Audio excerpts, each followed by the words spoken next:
Hello and welcome to the Virtual Cafe, the Segilola Salami Show. I'm your host, Segilola Salami. Who have I got here today? You have Michael Ross. Oh, hello, Michael. How are you today? I'm doing good. Perfect. What would you like to have? I would like to have an English toffee cappuccino. English coffee cappuccino. Little human, do we have a little English coffee cappuccino? She's thrown my phone on the floor. I think she'll go and have a look in the cupboard. I hope you're not in a hurry, though. I hope you're not in a hurry for your drink. Okay. Yeah. Yeah, I said I hope you're not in a hurry for your drink. Oh, no, I'm not. Okay, English toffee cappuccino. Okay, right. So once she's had a little struck for a second, and then she's going to go and have a check. She's got her pre-birthday present because the little human turns 2 tomorrow. Can you imagine? It's just the time's just gone really quickly, and she's got a nice little mini scooter. So Poe from the Teletubbies has a red scooter, and every time when we're going out, she's just trying to take someone else's scooter. So she's got hers, pre-birthday scooter, and that's what's she's found. That it's like it was so amazing, right? I've never seen her so excited. When he came out of the box, there was this massive smile on her face, and she was just jumping and jumping and jumping. I was like, okay, what can I get the little human? I need to get her something else so that I could just see that jumping. She sounds darling. She is. So at the moment, she's touching and doing something with the scooter. But we'll let her finish that, and then she'll go get your drink. Okay. So tell me, whilst we're waiting, tell me a bit about yourself, Michael. Well, the first thing is I'm a husband and father. So that's the first thing. I have a beautiful wife named Brittany, and I have 4 kids. So I have a 6-year-old, a 4-year-old, a 2-year-old, and a 4-month-old. And the 4-month-old we call Squishy because he is like this little chubby ball, and every time you hold him, you feel like you're squishing into something. So we call him Squishy. Oh, but then they're also squishy and soft, and does he have that nice baby smell? You're like, oh, you're so edible. Yep. You just wanna nibble on his cheeks. So, When did you see? Sorry, go on. no, I was just saying that's the biggest and most important part of my life, and then after that I'm an author and speaker, so Okay. that's the main things I do, and a networker, which basically means I connect people with people and in business, and I do it for profit sometimes, but sometimes I do it just to help someone out. Yeah. I own a couple businesses. I started a nonprofit organization called the Roots Project. The Roots Project is meant to help kids develop in leadership and character. I have an artificial grass business where we sell different applications of artificial grass. And then I have it's called the Mainstream Leadership Network, where I am the president and founder of that. And we do leadership and character development training. We do success training, culture training. So that's a little bit about my entities, but I'm just a guy who wants to help people live fulfilled, impactful lives. So that's a little bit about me, and that's it. Well, it sounds very, very interesting. What I'm interested in, first of all, is when did your little human turn 2? My turn 2. Yes, because you say you've got a 2-year-old as well. Yes, she turned 2 in February. So her name is Brinley, and she's a doll. She is a little doll. Can't keep her hands off her little brother though. So all your kids' names would be, because you said Brinley, and then the baby boy, he is what? Very excited with a B. He's 4 months. His name is Brogan, and he's 4 months old. Yeah, so do all your kids' names start with a B? No, my oldest, his name is Zayden. Okay. And then the 4-year-old's name is Quinn. She's also a little doll too. But my girls are in between, and my boys are on the outside, which is great. Yeah, that sounds I was way too screaming because that's the only bit that I'm dreading. It's like I just think I'm not sure what it is because I was a screamer when I was a toddler. Oh my, And I just don't know how my dad put up with oh my me. gosh. Well, my parents used to say this. They'd say, parents aren't interested in justice. They just want quiet. And my wife and I sometimes we'll sit around when the kids aren't around and we'll just look at each other and say, can you hear that? And she'll go, no. And I go, I can't either. Isn't that awesome? This silence is the most amazing thing.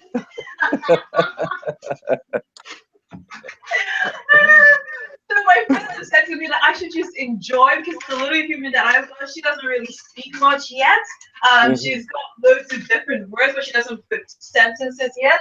And we're sort of hoping that by the time she turns 2 in a month, that's when the proper sentence you're like, you would need to go and get earmuffs, right? Because seriously, once she starts, she's not stopping at all. Oh Even my- now, she tries, and you just see the facial expressions, and you're like, oh my god, I can just imagine when she starts speaking, right? I will be in trouble. Yeah, well, I tell you what, you being an author, you're probably going to read to her a lot, so her verbal comprehension will probably be very high, and so she's gonna talk up a storm, probably in her mid 2 years. So Yes. Well, tell me, you've written 2 books. You said what were those books about? so the first one's called Overcoming the Character Deficit, and it's focused on America and I mean the Okay. world at large, but what I wanted to do was show Americans there's all this talk about, the decay of our society and the economic system and capitalism and democracy being attacked. And really what I wanted to show in that book was it's not really an attack on our economic system. It comes down to moral character, that the reason we've had so many issues in our country over the last 40 years has been because of a moral decay, a character decay, where people, don't do what they say they're going to do anymore. People Mm, don't have common mm, honor and respect for one another. And that's, mm. if you watch this, I mean, this debacle of a presidential debate and campaign, it's like watching big time wrestling. It's horrible. And so it just proves my point that the main problem is that people have value, and if we don't respect and honor one another, even we don't have to agree on everything. I'm sure you and Yeah. I, as we become friends, we're not going to agree on everything, but I still honor and respect you because as a human being you have dignity in life. And if we start there, then we Yeah. can work together. We don't have to agree on everything, but we can find the things we do agree on and work together. So Yes. that's the biggest thing I wanted to get across in the book, is that character is much needed. And then the second book I wrote was called A Clear View, Mm. and it's on self-image. So Okay. self-image in business people as well as adolescents is a major problem with what a person becomes, because we got these little voices in our head and voices on the outside of us that are constantly trying to beat us down. And so what I try to do in that book is give people the tools to have self-confidence and to have Yes. confidence, to have other-mindedness, meaning they look to the outside in order to get fulfillment. They look to serve others and not just serve themselves. And when you serve others, the research shows that you in turn feel really good about yourself.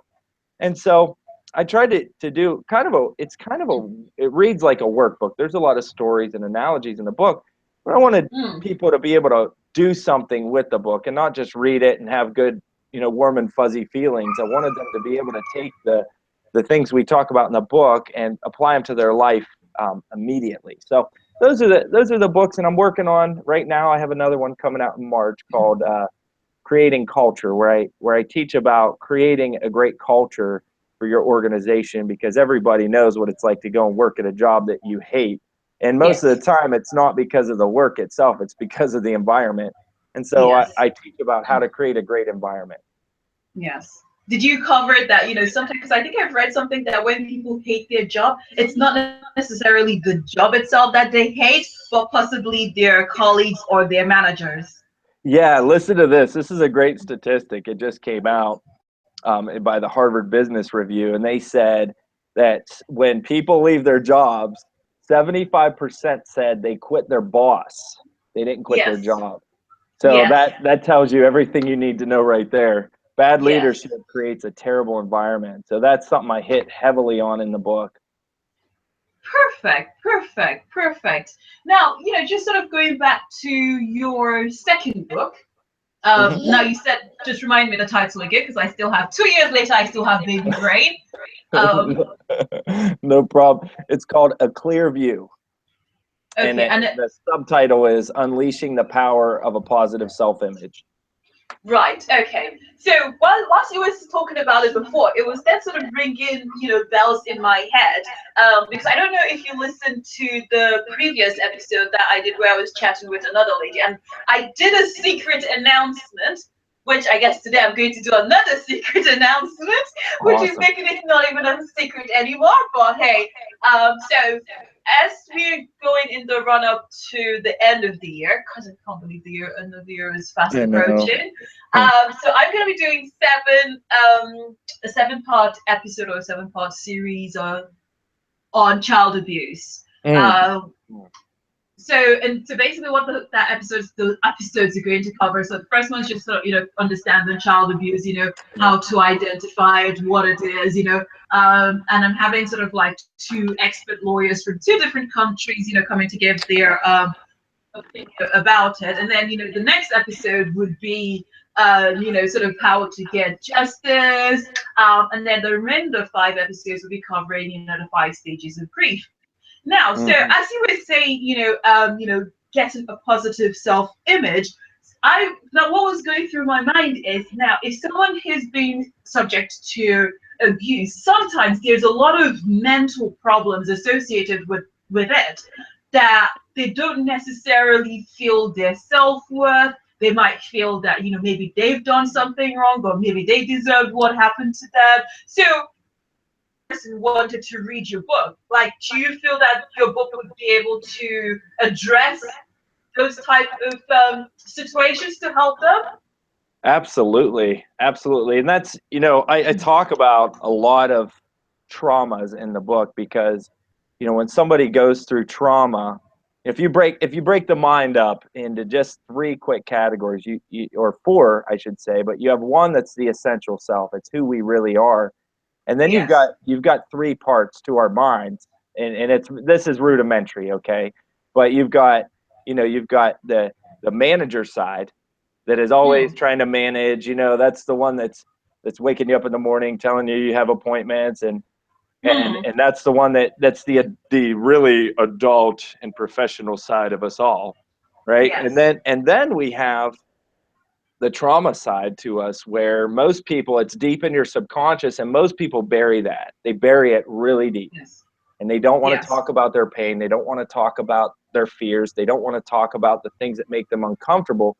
And so when we suppress that, what happens is we become like a little child. Yes. And if someone butts up against that, I may have experienced trauma when I was 9 years old, which I personally did. I experienced trauma when I was 5 years old. I experienced trauma when I was 11, but I can identify them and talk about them clearly to you. And so when you experience trauma, and somebody butts up against that, you may revert back to your 11-year-old self. And what we have to do is we have to become consciously aware of what's going on in our subconscious, but most people don't want to do that. Then there's a third part of us that you can refer to, and this isn't my model, by the way, this is some psychologists' models, is the firefighter approach, where what happens, so the trauma comes up, and so this is where addictive behaviors are, because there's a firefighter in us all that goes, okay, addictive behavior, I may turn to one of the 10 major addictions in society. It could be, it could be alcohol, it could be drugs, it could be competition, it could even be success, it could be sex, it could be just any addiction. Video games are a huge addiction now, where people use that to kind of push against the trauma and talking about that trauma because they want to mask it. And adults are really good at even using the manager side of our brain to control the effects of the firefighter. So instead of doing drugs, we use alcohol, and maybe we don't drink as much. We know how to manage it, but it's still covering the essential self, which trauma keeps us from being the best of our essential self. So do I think the book can help? Yes, absolutely. And the biggest thing I talk about in that book is being authentic and being true, and things aren't as bad to talk about. Once you talk about it and you accept it yourself that things happen to you, and some of them are our faults, but majority of the things that happen to us, they just happen, and there's nothing we could have done to stop it. There's nothing we could do about it. And so once we learn to have proper conversations with ourselves, it sounds like we're crazy, right, when we talk to ourselves, but we need to, because that's where complete honesty and authenticity from the inside, that's where our essential self lives. And so if we can have those honest conversations, then we can be the best of who we are. And that's, when you find people who've gone through trauma, like you're talking about, abuse, what a terrible, awful thing. Yeah. But a person who learns to be authentic in that really ends up, because they've been through so much hardship, they end up having the greatness of life in ways that most people who haven't gone through trauma experience. And so it can be that, the greatest darkness then becomes your greatest light. But most people don't know how to do that. And so good for you. I'm so excited. I'm gonna recommend that every one of my clients listens to your series. I think that's gonna be fantastic. Oh, thank you. Now, see, when you were saying what you were saying about the differences, it sort of triggered something that I read about recently. Most people know about multiple personality disorders. But then recently I read something where they're saying that actually it's not multiple personality disorder, it's a dissociative identity disorder where your one personality has dissociated. So you've got your anger, your childlike bit, your kind of like the Incredible Hulk. When you're angry, instead of you to be in one and deal with it, that angry side of you just comes out. Or something. Do you get what I'm trying to say? Yes, absolutely. Yeah. Totally. And so when you were describing it, it just reminded me of of what I had read about sort of how our different personalities make us up as one whole. And I was actually I remember having a chat with one of my friends. She's slightly older than I am, and she works in mental health. And she was saying that she's come across some people definitely do have quote unquote multiple personalities, or like they say dissociative personalities. That's very much like that too. And please, I hope nobody takes offense with the the analogies that I'm using, but it's very Dr. Jekyll and Mr. Hyde. Is it Mr. Jekyll and Dr. Hyde? No, you had it. You were spot on. Yes, so it's like two different identities living in one, because the trauma has been so, and like this was what the other guest in the previous episode was saying, that it's post-traumatic stress. Something has been so extreme that your personality almost fractures. Yes, absolutely. We all actually have subpersonalities, and they're not bad. They're a part of who we are, and it's we learn to adapt, right, in our environments, in different environments, right? I'm a basketball player, so when I played basketball, I had a different demeanor with the basketball guys. I wasn't being inauthentic. It's just when that side of you kicks in, there's a competitive side that I was more in tuned with at that point in time. And then there's other times where I'm with friends at a cafe, drinking cappuccino, and you're just more that relaxed, chilled outside. And so we do have that. Where it becomes a disorder is where we live in an alter reality, and we begin to hurt ourselves and or others with that personality. And so that's Mm. where the Incredible Hulk, obviously, has an issue. Dr. Jekyll, Mr. Hyde, and where that the multiple personalities live is in the firefighter stage, as I talked about with the brain, Mm. where we're covering, we're trying to protect ourselves. That's what Yes. masks are. We try to protect ourselves because all of us have been in uncomfortable situations where I don't want that to happen again. I don't want to be hurt again. And that's where, in business, I always talk to salespeople about, fear, doubt, and worry are your greatest killers, because if you go out and you're told no 10 straight times, that begins to hurt. Now, you can Yes. cover and mask that if you want, or you can be honest and say, hey, that hurts, but it's not going to stop me from what I want in my essential self. And that is, I want to be very successful, and that's part of me. So you got to go back to that essential self and be honest about your feelings, and go forward from there. And once people learn to do that, it's a skill set. People have to learn the skills and how to do that. One thing I always ask people to do is journal. Write down your thoughts. Yes. Talk to yourself in your journal. Ask yourself what's going on, in your brain, and then address it. Because once you see it, it's like thoughts become like a cloud going by, versus feeling like you are so tied to it. It's like an anchor around your neck. And once people realize it's more like a cloud and not an anchor, then they can move forward, even with thoughts about their history coming back up in their mind.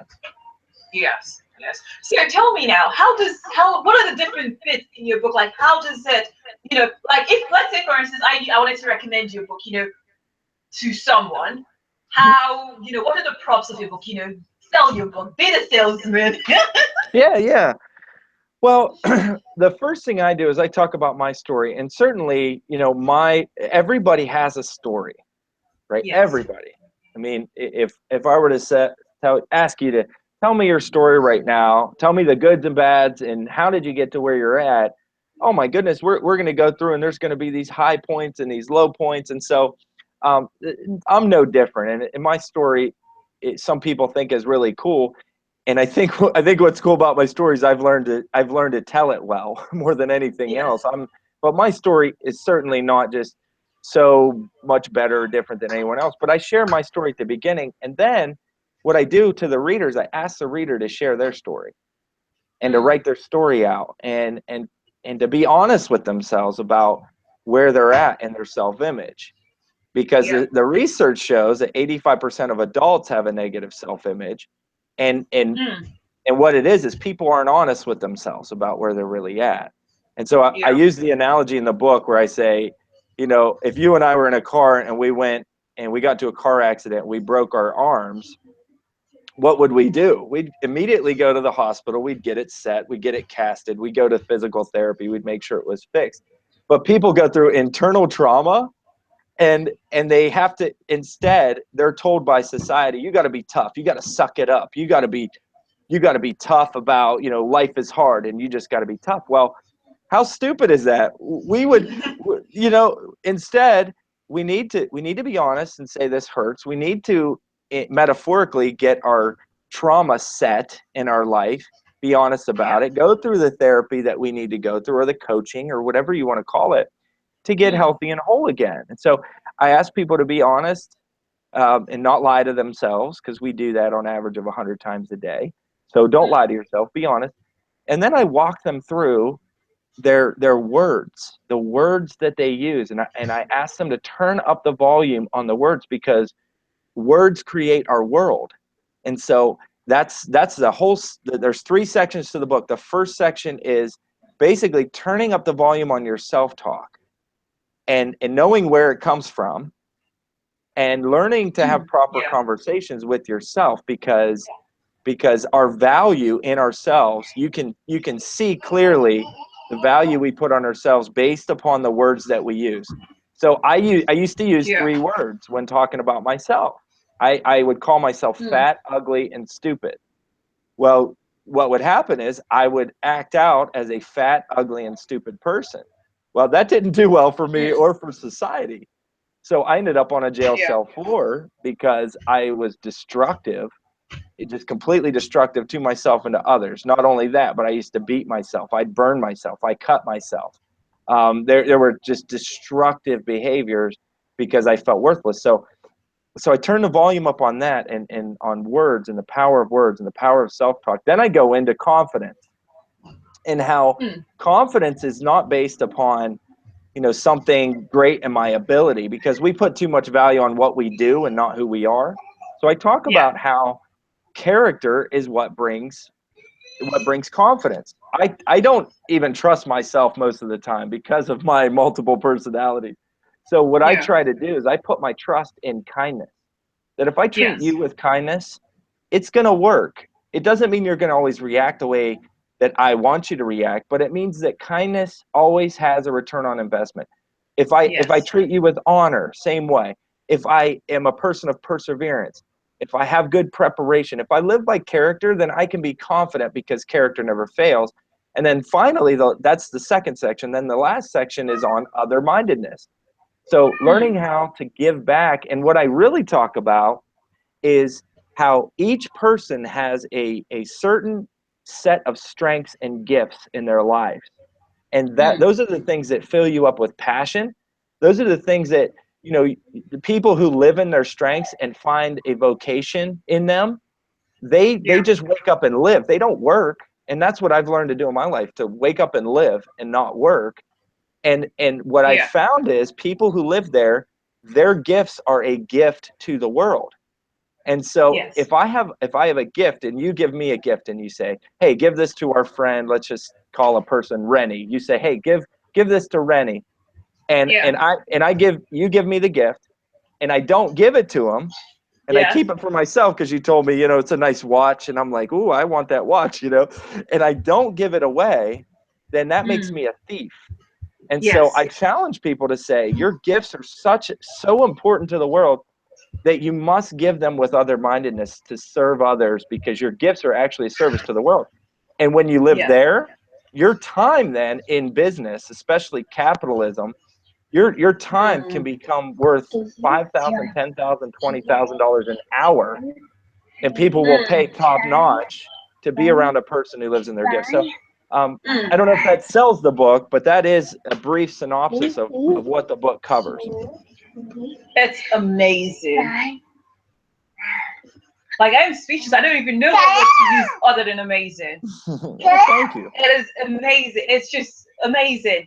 And it's just sort of, I don't know if nice is the word that I'm looking for, but, for lack of a better word, I'll just say it's nice that you were willing to open yourself out and give, something that the reader can relate to with regards to your own experience, because sometimes, if you do it very clinical and the person who's reading can't relate to you, then they're like, this person doesn't really know what they're talking about. Right. Well, I'll tell you a quick funny story is when I first started writing the book, I have extensive background in psychology and sociology. So I started writing the book, and I'm talking about the effects of narcissism and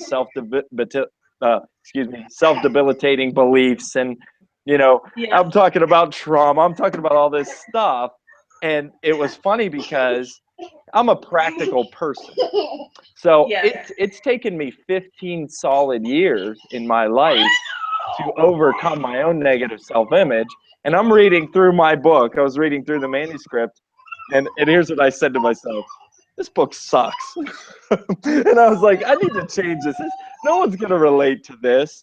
And so what I did was I actually crapped most of the book and I threw it away, and I started over and I said, I just want to speak from my heart.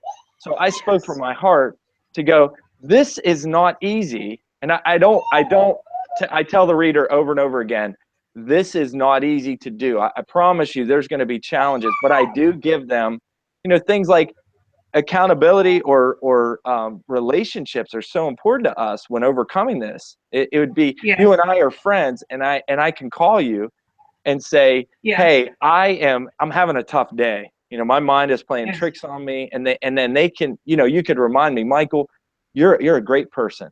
You're a person who loves people. You're a person who wants to help the world. And then you remind me of who I am. But those are disciplines we have to put in place so we can live our best life. And so, Yes. so that's just a quick story to say. I at first I was writing like this big academic smart person, and I was like, when did I get so smart? I need to just be real and tell people, you know, what it really takes to overcome this, and then hopefully they find their own tools as well and other things that work for them. It's certainly not comprehensive in the sense that, you know, the book doesn't cover every possible tool. It's just more of my journey, and I Yes. pass on my things, and hopefully people find their own way, and I can just be somebody that's there cheering them on. Yes, yes. I think what I found that resonates is that it involves a lot of talking. It's a lot of talk therapy. Either, you know, talking to yourself and, you know, I mean, I watched the first time I watched, what was it called now with Gabrielle Union? What's that thing called again? I haven't watched TV in such a long time that I forgot the name. It's this new program where she did. And she had like sticky notes on her mirror. So when she wakes up in the morning, you know, there's sticky notes with like, you know, confidence booster. I am beautiful. I am smart, and I am, you know, those sort of things, right? So, you know, a lot of talk therapy where, you know, you will tell yourself that you are all these things. You know, you're a kind person, you're a great person, you're a great friend, you're honorable, and you just remind yourself that.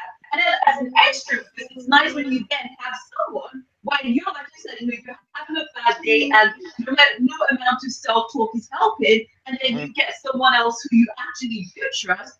But Michael, you're a great man, you're a kind man, you know, you're this and you're that. And you know, that I think is worth more than any amount of medication any doctor can put someone on. Yeah. Yeah, no doubt. Hey, can you still hear me okay? I can. Okay. Yeah. Can you hear me? Yeah, absolutely. And that I totally agree with that. And it is, you know, the one thing, I don't know if you've heard of Brene Brown. She's wrote a book called Daring Greatly, which is fantastic. It talks about connection and how important connection is for all of us. Yes. And how that, more than anything, feeling connected in relationships and being intimate is what we all want. You know, at the end of the day, everybody wants intimacy. We want to be authentic. Nobody wants to hide. I know every person in the world has experienced a time where they get into an awkward situation with people, and they're feeling really sheepish and weird, and they leave, and maybe they acted like somebody they weren't to just try to fit in for a short period of time, and they hate themselves afterwards because their essential self is saying, no, you're fine just the way you are.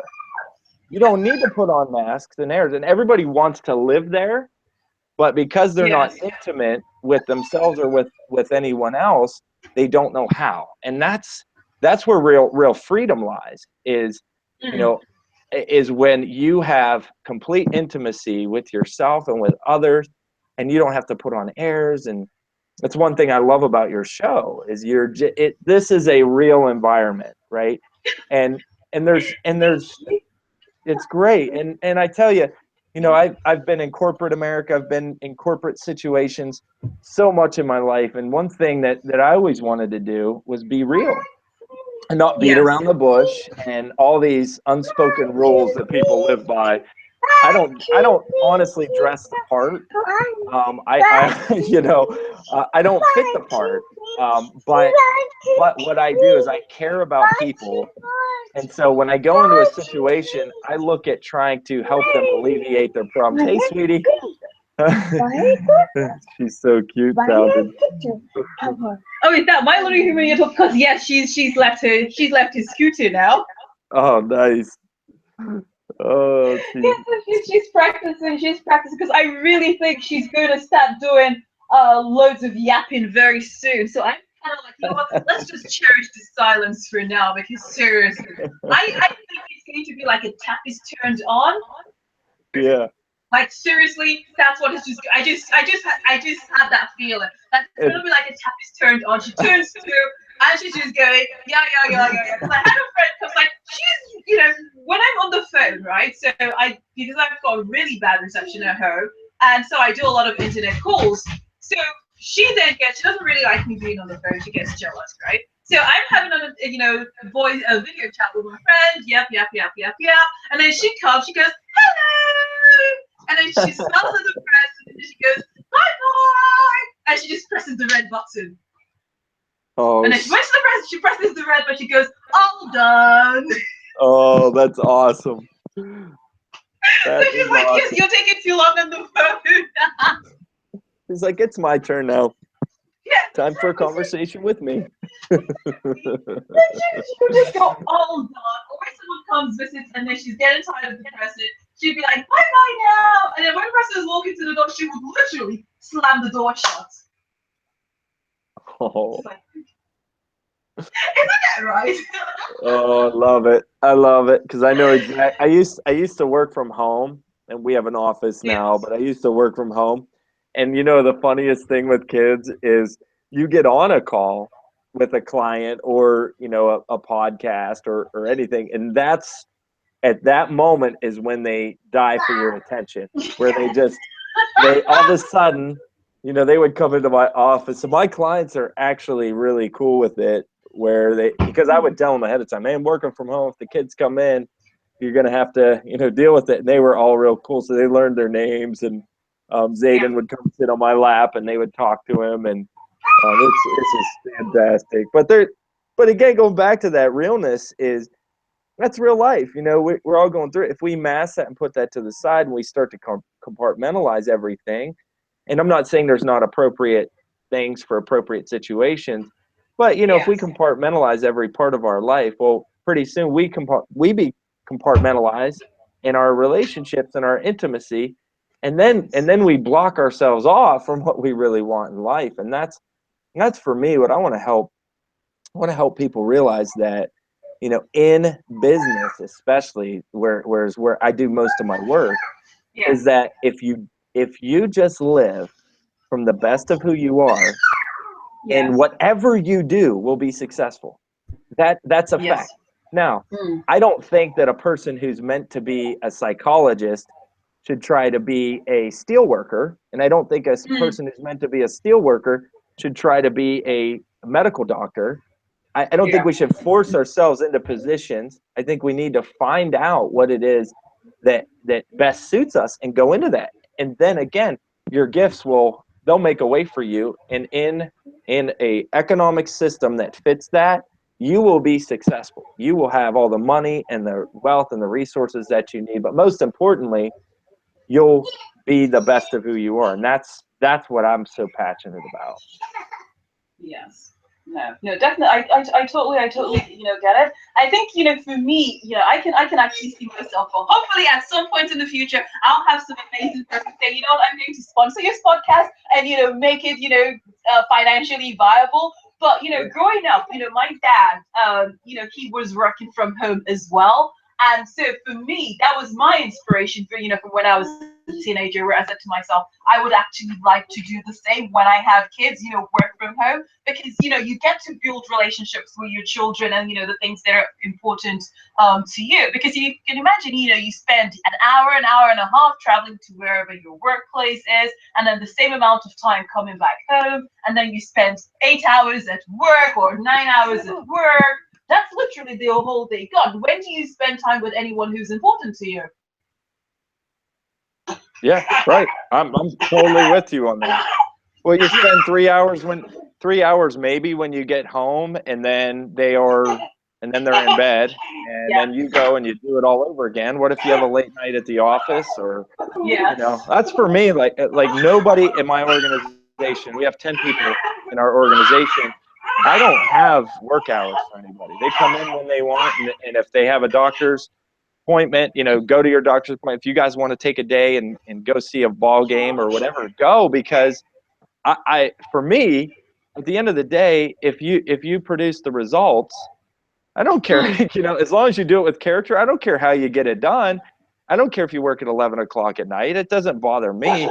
Yes. But the most important thing, and my dad taught me this. So you're talking about dads. My dad gave me the greatest advice in business, Yeah. and it stuck with me.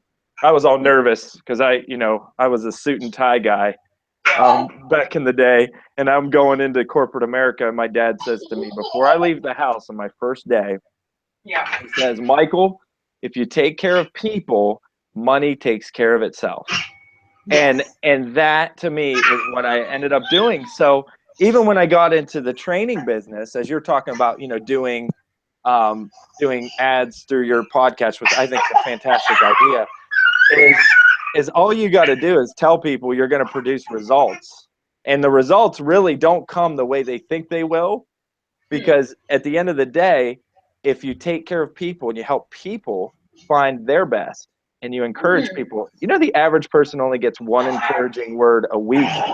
If you can be that person that stands out, you can really ask for whatever you want because the results will be there. Yes. So that's what I've found in my business is my time has become so much more valuable that now the asking price to have me in for a day is just so much higher. It's not because I want to, I just want to be rich, although I'd rather have money than not, right? Yes. Don't we all?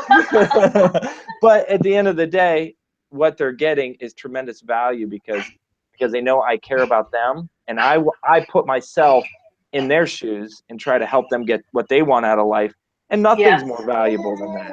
Yes. So money's just a secondary thing when it's all said and done. Yes. Wow. It's been absolutely, it's like I think, do I need to say it one more time? Absolutely 3 times. Amazing having you on the show. Absolutely amazing. Remind us again, so if someone, is listening to the show and they want to get in touch with you, how do they do it? Yeah, sure. So you can type this in your email. It's info@mainstreamls.com. So L as in Lima, S as in Sam.com, which stands for Mainstream Life Solutions. We are changing our name to the Mainstream Leadership Network, but right now we're in migration, so bear with us. We'll still get your email. Or you can get on our website, www.mainstreamls.com. Yeah. We'd love to hear from you. We love feedback. We get emails from people all over the world, and we just love it. We really do respond to emails, so don't think you're going to be stuffed away if you email us. And, the emails are free, so shoot out the emails if you have questions. We'll get back to you, and so that's the main 2 ways they can get a hold of us. And on the website, there's other contact info. And I'd love if anyone wants a speaker, whether they're in the UK or if you're in Egypt or America. I love to speak, so I'd come in and do a speak for you. So it'd be great. Okay. Are you not on Twitter? How can you not be on Twitter? I am. I'm on Twitter. It's Twitter. Oh yeah, I'm glad you reminded me. See, this is why I have a public relations director, because I'm terrible at this. I'm at Twitter at mainstreamls. It's at mainstreamls, and then on LinkedIn, I do a lot on LinkedIn. I write an article every week.